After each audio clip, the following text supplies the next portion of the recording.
are the bricks and mortar embodiment of what it means to be royal. And prestige. To see it is to believe it. It's a veritable feast for the eyes. Packed to the rafters with incredible secrets. From royal courtship to royal births to royal marriages and scandals, the palaces have played host to all of that. In this series, we step beyond the Golden Gates. We all want to see inside the palace walls. You feel as if you were being let into a secret world. Learn how the stunning buildings were constructed. This is a mad, eclectic vision of one man. Windsor was built to do battle.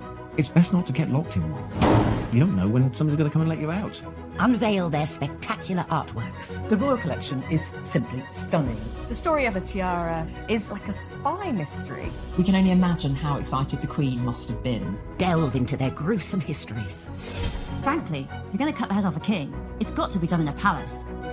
And revisit recent events that have shaped the modern royal family. I could see that his legs were trapped. Camilla was one of the most unpopular women in the country. To see those images of the castle in flames, there was an emotional impact for the nation. This is The Secrets of the Royal Palaces.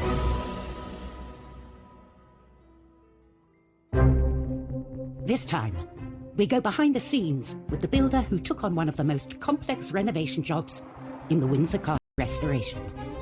We'd got 2 draftsmen drawing for the best part of a year before we even started to make anything. Get an inside look at the residents accommodating an ever-growing royal family, Kensington Palace. It was a very neat house once upon a time, but when monarchy got hold of it, they turned it into something of an architectural monster. Uncover the secrets sewn into the Queen's most iconic outfit. Hartnell actually added a wonderful secret detail, which is a little 4-leaf shamrock. We discover the most bizarre palatial presents the Queen has ever received. She was given a crocodile, and Sir Martin Charteris, her private secretary, had to put it in his bath on Britannia.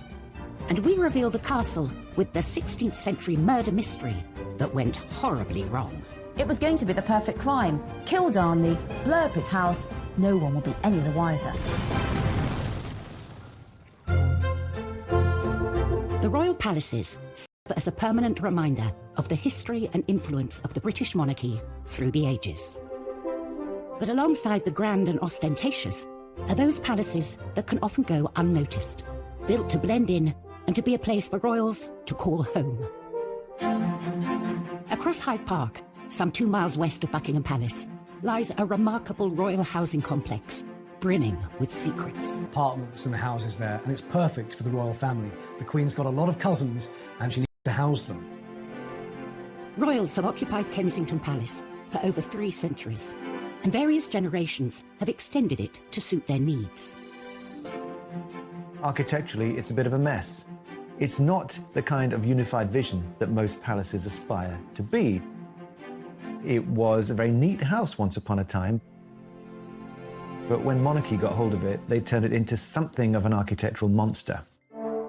Its first royal inhabitants were William and Mary. As a result of the Glorious Revolution of 1688, they'd been invited from the Netherlands to replace the Catholic James II.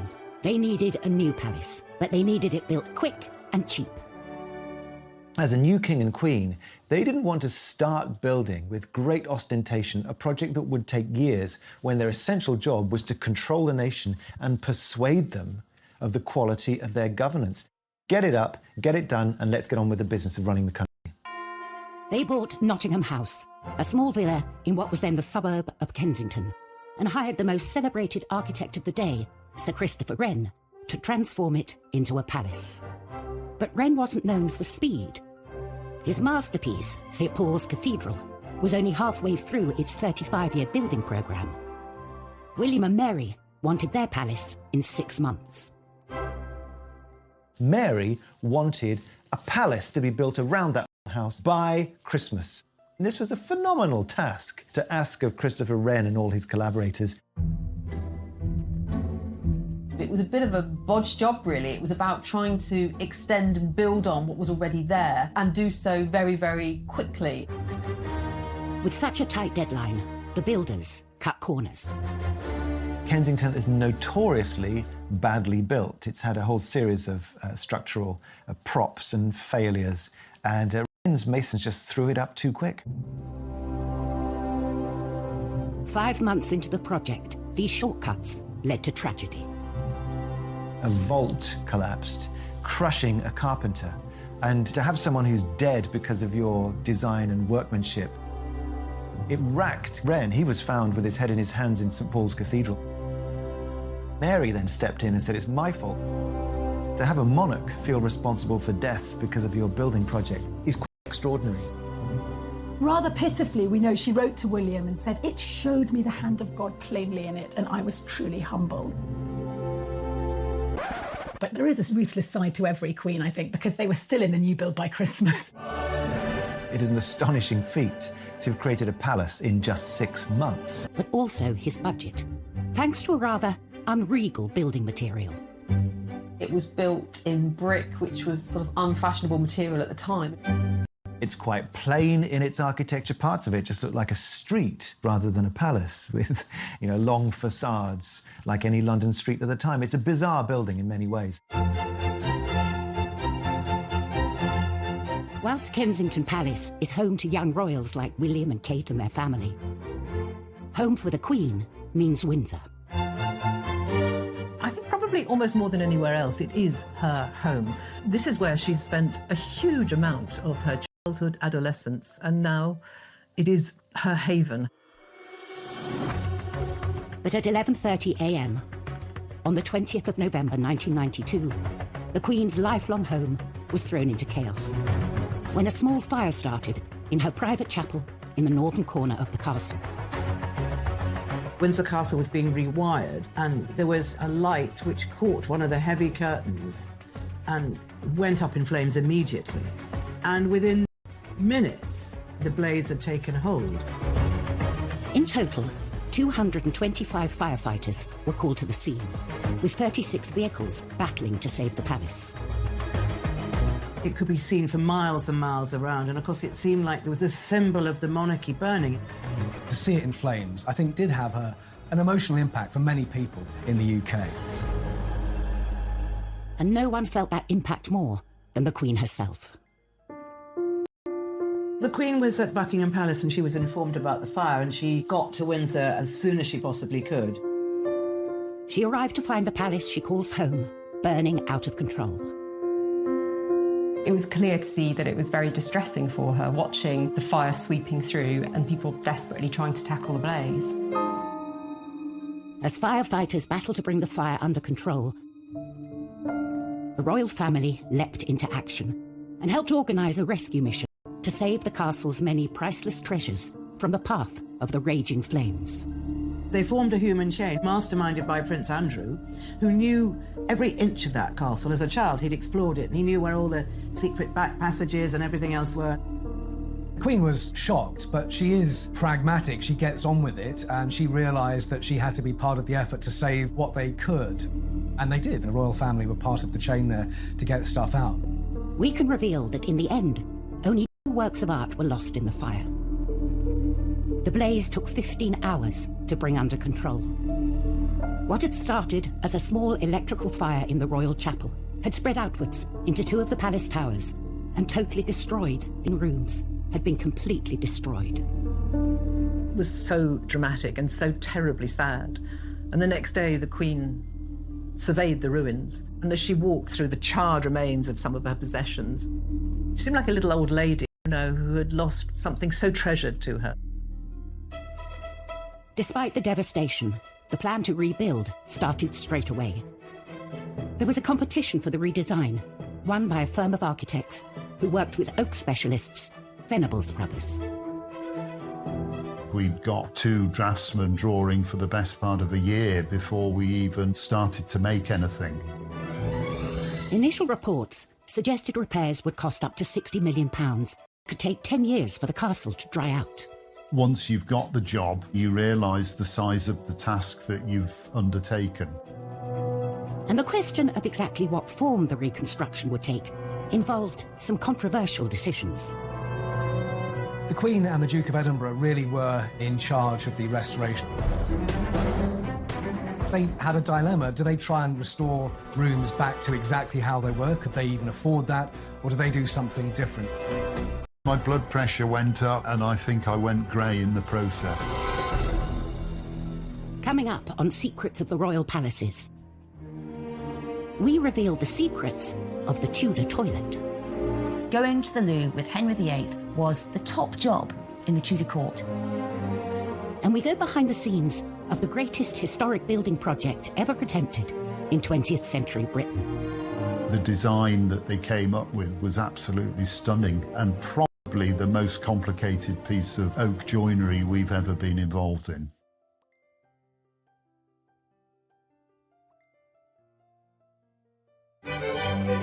Refurbishing royal palaces is a time-honoured tradition as young royals set up their homes. The Duke and Duchess of Cambridge converted offices in Kensington Palace into their new apartment. Charles and Camilla spruced up Clarence House when they moved in. And Meghan and Harry reportedly spent £2.4 million overhauling Frogmore Cottage. But these renovations pale in comparison to the monumental task that faced the royals at Windsor Castle. In November 1992, a devastating fire ripped through Windsor Castle, destroying more than 100 rooms.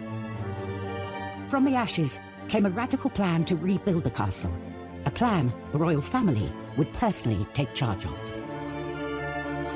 There was a restoration committee headed by Prince Philip, who was extremely good at organising all these things.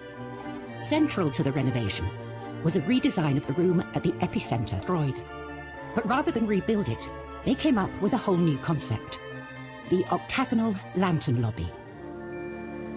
Chuck Venables and his brother were the oak specialists chosen to take on the job. The design that they came up with was absolutely stunning and probably the most complicated piece of oak joinery we've ever been involved in. The shaped ribs were so difficult to draw as they changed shape. We had to form them in plasticine. And there was no getting away from the palace residents. Prince Philip has always been very keen on design, and he's extremely artistic. I'm sure he had plenty to say. I remember the first time I met Prince Philip on site. It was very pleasing to talk to him and see that he understood what we were doing and wanted to make sure that it was put back properly. After 18 months of hard work on the lantern lobby, all that remained to be fitted was the pièce de résistance, the lantern itself. For Chuck, this was a heart-in-mouth moment. We'd never actually got the chance to check that the lantern or the lid would fit onto the roof, so we were all very, very nervous. To add to the pressure, the boss decided to check on their progress. The Queen opened a window and started to watch what was going on. So, of course, everybody was absolutely petrified. Finally, we got the message to say that it fitted. The room had completely transformed, but the royal family wanted to mark the site where the terrible fire had started. Prince Philip left his own mark on the new lobby. Some of the stained glass windows in the chapel were designed by Prince Philip, and they depict some of the happening of the fire into the new fabric of the castle. A permanent reminder of the fire, forever etched into the historic building. As well as the creation of the lantern lobby, all the staterooms have been carefully restored to their former glory. I think the restoration work at Windsor Castle has been done really well. The detail and the intricacy of the work is plain to see. Only 5 years to the day of the fire, the castle was reopened with a lavish ceremony. Reconstruction costs had come in at just over half the initial estimate. For recognition of their work, Chuck and his brother were invited to attend. The Queen walked straight up to my brother and started talking to us, and we were both completely lost for words. She did say how restoring the Queen's home, it was about preserving the heritage of this country in many ways. When you look at the pictures of what it was like after the fire and how it looks now, I think the restoration there has been fantastic.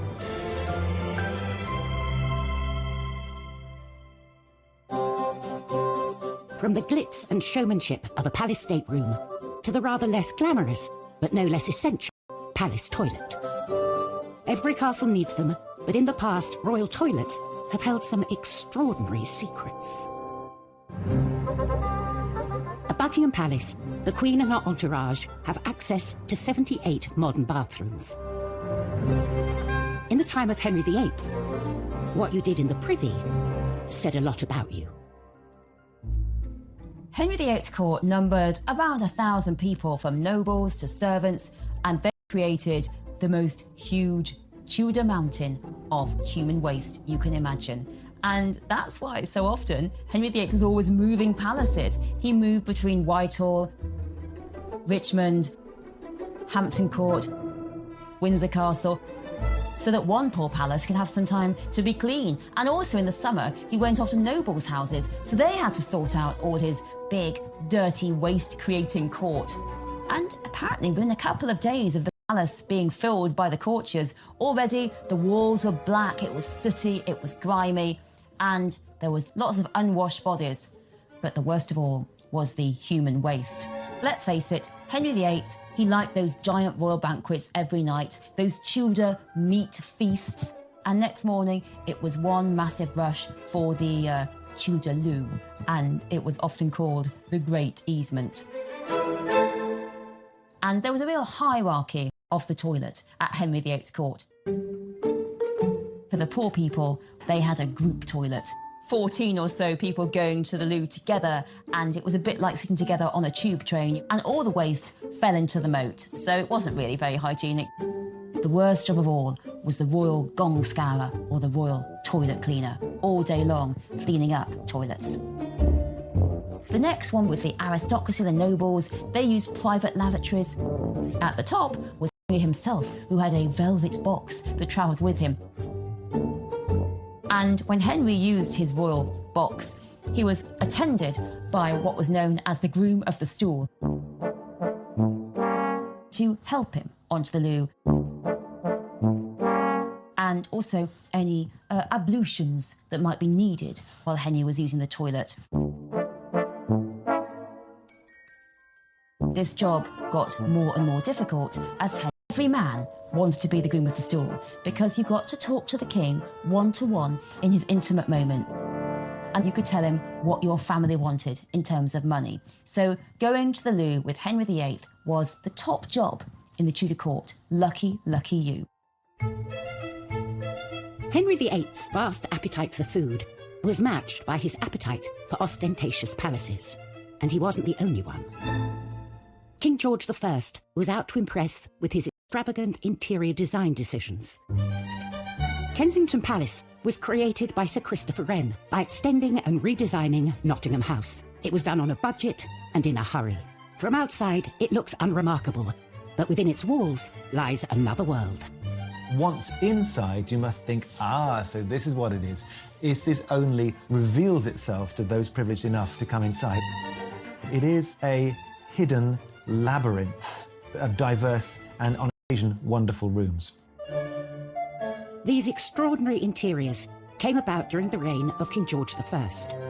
Finding Kensington very agreeable, George decided against a dramatic remodelling.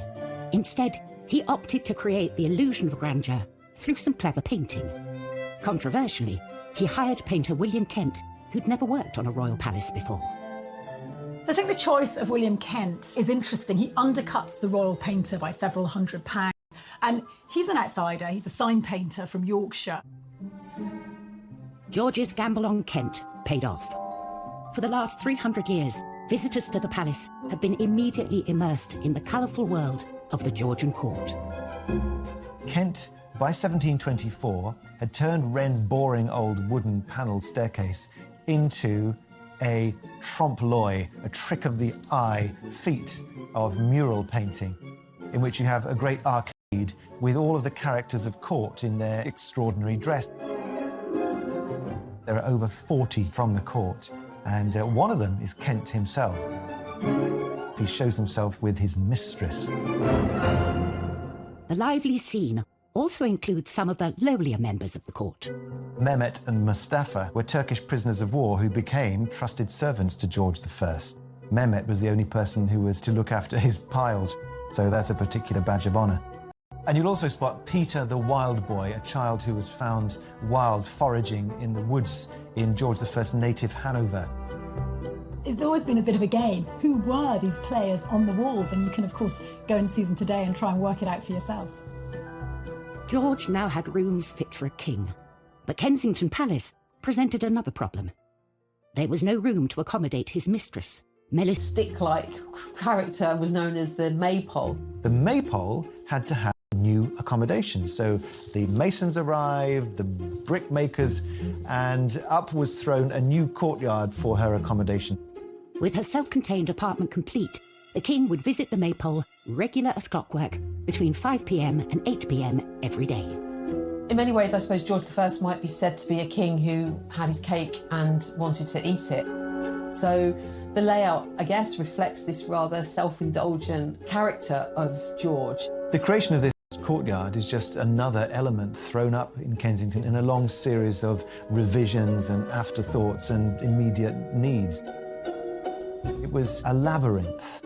Later generations have made good use of George's additions to Kensington Palace. In 1981, Charles and Diana moved into the same building that had been home to the Maypole. After Diana's death, the apartments were converted into office space and staff quarters, and haven't had a royal resident since. Coming up in Secrets of the Royal Palaces, we reveal the strange practices that went on in the Kensington Palace orangery.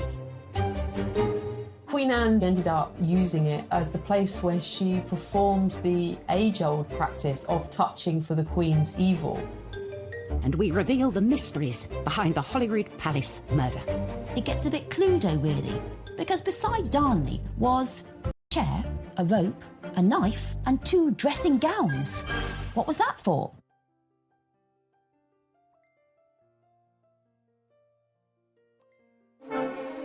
Since the reign of Queen Victoria, Buckingham Palace has been the monarch's HQ, a symbol of the prestige of royalty. But that celebrated reputation was brought into question when one particular monarch moved in. Victoria's promiscuous son Bertie is known to have accommodated dozens of mistresses during his time at Buckingham Palace. So, Edward VII, he was Mr. Mistress. Let's put it that way. There was mistress after mistress. He was known as Edward the Caresser because there were so many of them. And in Europe, well, that's when Bertie indulged himself with courtesans and the best ladies of the night. There is in Paris a special chair he used. It's the weirdest looking thing you can imagine. You sort of look at it thinking, how on earth did he use that? It was because, by this point, he was hugely fat. So he basically used this chair for him to sit on and at least one lady beside him, probably 2. They had to do all the work and he just sat there. The Playboy Prince of Wales became king in 1901 and took up his position at the grand and sophisticated Buckingham Pit with all the girls and finally focus on his long-suffering wife, Queen Alexandra. But that wasn't the case. He just carried on with the mistresses, and one he particularly let go of was Mrs. Alice Keppel. And what a coincidence, because she is actually the great-grandmother of Camilla, Duchess of Cornwall. Well, certainly Alice Keppel was a very successful mistress to Edward VII. He was always devoted to her, even though there were other ladies around. And the king had a very short reign because he was pretty old and pretty ill when he came to the throne. And when he was finally dying, Alice was brought to his deathbed. I mean, unimaginable. Apparently the Queen allowed this. The deathbed at Buckingham Palace should be so dignified, so solemn. And Alice gets hysterical, shouting, "What's going to become of me? Me!" and gets hustled away because of all the hysteria. I think the biggest rebellion Edward VII could ever make against Victoria and her vision of the moral monarchy was to have his mistress at his deathbed in Buckingham Palace. Buckingham Palace, like many others, belongs to the Crown, passed on from one monarch to the next. With so many palaces to their name, it's up to the monarch to decide who lives in them. There's one palace that's proved incredibly popular with the family and houses more royals within its walls than any other. Kensington Palace. For over 300 years, it's been something of a royal housing estate. Kensington Palace is one of the most populated palaces and also one of the most popular palaces with the royals. You've got the Cambridges at apartment 1A, Princess Eugenie and her husband Jack Brooks back there, and the Gloucesters. I mean, the royals are very much packed in to Kensington Palace. It's like a little royal village in the centre of Kensington. Over the centuries, the palace has been altered to accommodate the extended royal family. But its most impressive building wasn't built for a royal. Its purpose was to grow fruit trees in. The orangery was commissioned by Queen Anne in 1704. It was all about housing her exotic plants, in particular her citrus trees. She was very worried that they were going to get frostbite. But, you know, being a queen, she didn't just stick up a greenhouse. Anne instructed that her orangery should be both functional and beautiful. What she managed to achieve there was something harmonious, beautifully organised, very clearly functional, purposeful. It had ducts made of brick underneath the floor so that hot air would be swept in and would allow these oranges and citrus to grow throughout the winter. The interior had fine plasterwork, the exterior very beautifully modelled brickworks. It's a building designed to be seen. Costs for the orangery more than doubled during construction. Inside, to see it is to believe it. It's absolutely delightful. It's a veritable feast for the eyes. So lovely was Queen Anne's new orangery that she found it too good to use only for gardening. She ended up using it as a ballroom and also as the place where she performed the age-old practice of touching for the Queen's evil. The Queen's evil was a name given to a disease called scrofula, which affects the lymph glands, and you have a swollen neck. That's the main symptom. And it's thought that it could be cured by contact with monarchs, because they are God's appointed on earth. The orangery presented the perfect location for Anne to meet with the sick without inviting them into her home. You can actually go present yourself with your ailment and she would, you know, heal you, make you better simply by being a queen and touching you. The Hanoverian monarchs that followed Anne had little interest in curing the sick. They turned the orangery into a party venue, which it still is to this day. With the likes of Simon Cowell hosting star-studded parties and hotel heiress Nicky Hilton holding her wedding reception there, the Palace Orangery is as fashionable as it ever was. From parties to the young royals choosing to make Kensington their home, it's a palace that will be forever linked with the trendy and chic side of royal life. But for other royal palaces, their reputations have been forged out of dark and sinister secrets. Holyrood Palace in Edinburgh is stained by the turbulent reign of Mary Queen of Scots. 1567, the 10th of February, there is the biggest murder mystery in Scottish royal history. Central to this whodunit is Lord Darnley, Mary's deceitful and often estranged second husband. Lord Darnley is recuperating from an illness, possibly syphilis. He's in a house just by the city walls, and late one night there was a massive explosion. This huge explosion that rocked all Edinburgh woke Mary up in Holyrood House, and Darnley's house had been entirely blown up. It was going to be the perfect crime. Kill Darnley, blow up his house, no one will be any the wiser. But Darnley managed to escape. And there's an amazing map drawn by the spies at the time that show you exactly what happened. Darnley managed to get away to the nearby orchard. And there he is found dead with his servant. And now it gets a bit Cluedo, really. Because beside Darnley was a chair, a rope, a knife, and 2 dressing gowns. What was that for? Well, what we think happened is that Darnley heard the dagger with him to stab and the dressing gown because he was just wearing his nightshirt, as was his servant. So, you know, you want to be a bit more dressed when you're fighting off some baddies. But the ruffians were too quick for him. They smothered him and his servant in the orchard, and then they all ran off. Mary Queen of Scots was herself suspected of the crime. Years later, the murder of Darnley was still being blamed on inhabitants of Holyrood House. During the Victorian period, the maids said to visitors that there was a Darnley bloodstain, and they used to charge visitors a couple of pennies to go and look at this Darnley bloodstain, but actually they'd put it on themselves. So if you ever go to Holyrood House and you're offered a chance to see the Darnley bloodstain, it's going to be made out of red food colour. Tourists still flock to Holyrood today for a closer look at the palace's fascinating secrets. 400 miles south of Buckingham Palace, the grand staterooms entice visitors from around the world when they're open to the public every summer. A chance to witness firsthand the iconic riches housed within. Clothing is such an important part of the major events in our lives, and when it's done well, it communicates everything that is really important at that precise moment to the wearer and to the occasion. The 2nd of June, 1953. Elizabeth II's coronation. For the first time, the whole ceremony, as well as the famous appearance on the Buckingham Palace balcony, would be televised. With the eyes of the world on her, it was essential she had the right dress. A dress so special, it would have secrets sewn into its very fabric. The Queen's coronation dress is just stunning. There's no other way to describe it. It was made by the leading British couturist at the time, Norman Hartnell.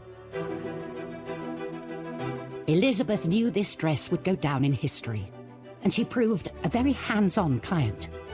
The 4 national emblems of England, Scotland, Ireland and Wales were already going to be included. The Queen came up with a rather wonderful suggestion to also include emblems for each of the dominions over which she was becoming Queen. You can make out the maple leaf of Canada, the wattle of Australia. You can see the lotus flower of India, and then the wheat sheafs of Pakistan. The whole dress becomes a true symbol of the reach of Queen Elizabeth II. Hartnell loved the young Queen's ideas, but they didn't see eye to eye on everything. Originally, Hartnell represented Wales, but more official Welsh symbol of the leek. Despite the Queen's attention to detail, there was one secret that Hartnell managed to sneak past her. Unknown to the Queen, Hartnell actually added a wonderful secret detail, which was a little 4-leaf shamrock, which he placed on her left skirt, just underneath where her hand would be resting in the ceremony. A secret message from the designer to the Queen on the dress that would be immortalised as part of the coronation ceremony. And the day would be complete when Elizabeth II stepped out onto the famous Buckingham Palace balcony to wave to a mall packed with her subjects. The glitter, the glamour, just the pure historicity of it all must have been magnificent. The dress is now part of the royal collection displayed at Buckingham Palace, a palace so integral to its story. Coming up on Secrets of the Royal Palaces, step inside the top secret dressing rooms of Elizabeth I. These were her secret spaces where the makeup went on and no man could go. And we unearth some of the most unusual gifts housed within the palaces. The gift was a massive 6-foot-long grasshopper made by the French surrealist artist François-Xavier Lalande.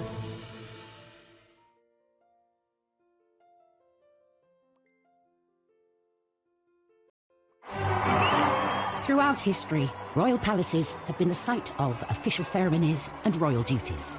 But when the crowds depart and the cameras turn off, it's a different story. They become spaces where the monarch can put their feet up and truly be themselves. Space one particular queen would have been very grateful for. Elizabeth I, she's one of our most recognisable English monarchs. Bright red hair, this white skin, extravagantly dressed, all the jewels. She wasn't vain. The Queen did all this excessive amount because she had to. Her image was so vital to her. She knew that people had to see the Queen as majestic, as perfect, as healthy. Because if the Queen wasn't beautiful and healthy, it was thought that the kingdom wouldn't be beautiful and healthy.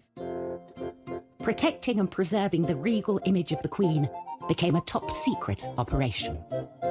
Her palaces on the Thames, Windsor, Hampton Court, Richmond, Whitehall, whichever palace the Queen was holding court at, she had a suite of rooms called the Privy Lodgings, each more secluded from the court than the last.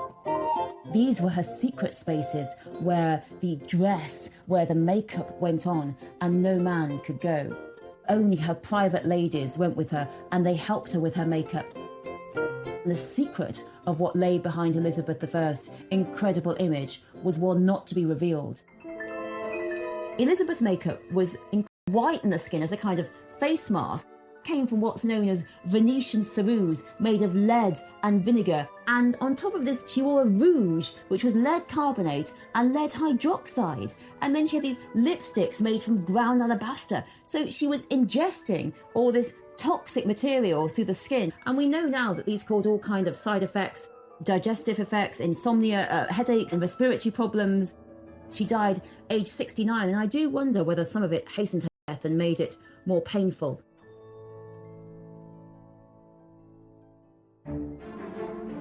Whilst monarchs through the ages have felt the pressure and politics of keeping up with royal expectations, it's certainly a job that comes with some impressive perks. Gifts are part and parcel of being a royal. Cellars and storerooms at Buckingham Palace and Windsor are full of trinkets and oddities given to the Queen and her family over the years.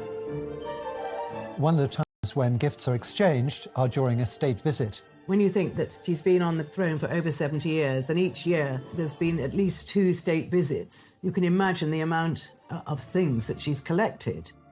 A treasure trove of wonderful and sometimes weird gifts. Over the years, the Queen has received some really bizarre gifts, from 500 tins of pineapple to horse semen, which was probably quite ideal for someone who is interested in breeding horses. She's also been given a whole host of exotic animals. One occasion she was given a crocodile, and Sir Martin Charteris, her private secretary, had to put it in his bath on Britannia.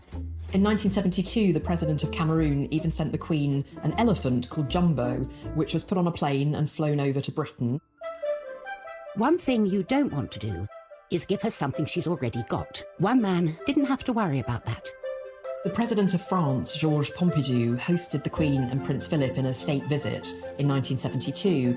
Pompidou was spearheading a project to open a new museum of modern art, so naturally he wanted to give Prince Philip a suitably modern gift. And what says modern more than a gigantic insect? Behold, the grasshopper. Made by the French surrealist artist François-Xavier Lalanne, it's made of brass and iron and porcelain. Only 2 of them were ever created, and the other version was sold at auction in 2018 for $1.6 million. It's not only a work of art. This bizarre animal has a practical purpose. It is indeed a fully functioning air-conditioned bar, and the insect's wings actually open out to become a drinks table. It's an incredibly fun period piece from the 70s, when having your own portable bar would have been the absolute height of cool.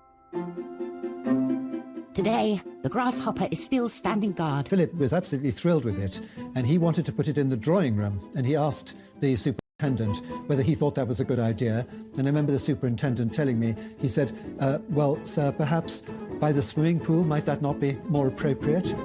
The bold gift idea was clearly a huge hit. Anyone for a grasshopper cocktail? Next time, we go inside Holyrood to reveal the true story of Mary, Queen of Scots. The plays, the films that have been made about her extraordinary life, it's personified in that Northwest Tower. We uncover a royal fake that could be worth a fortune. What if the Queen's copy was actually worth £50 million? And a case of history repeating itself at Buckingham Palace. It was around 30 years before that Harry was seen on the balcony doing exactly the same thing to his cousin, Princess Beatrice.